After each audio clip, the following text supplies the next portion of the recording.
I'd say like 5 and up. C'est la vente débarras annuelle dans le quartier.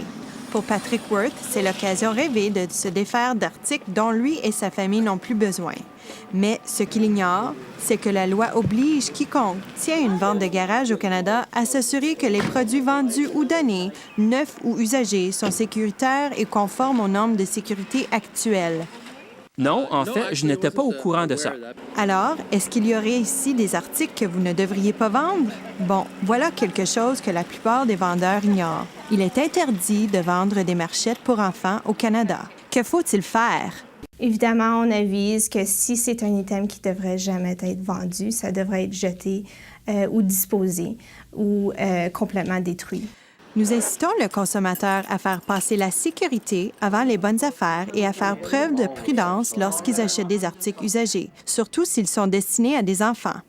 Évidemment, Santé Canada, il est illégal de vendre des marchettes ou des fléchettes de jardin. Et puis tout récemment, on a eu beaucoup de produits qui ont été rappelés comme des lits d'enfants, des poussettes ou bien des jouets qui contiennent des aimants.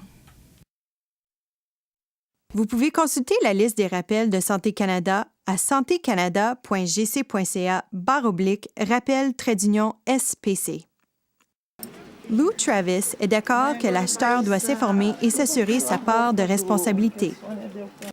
Il y a certains articles, par exemple la barrière pour enfants que j'ai vendue ce matin, que l'acheteur doit installer correctement.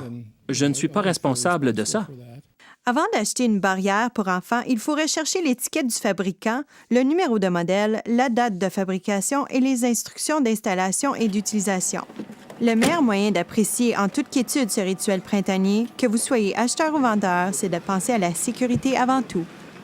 Je ne mets en vente aucun article si je sais qu'il est défectueux ou dangereux. Je le mets plutôt au vidange, tout simplement.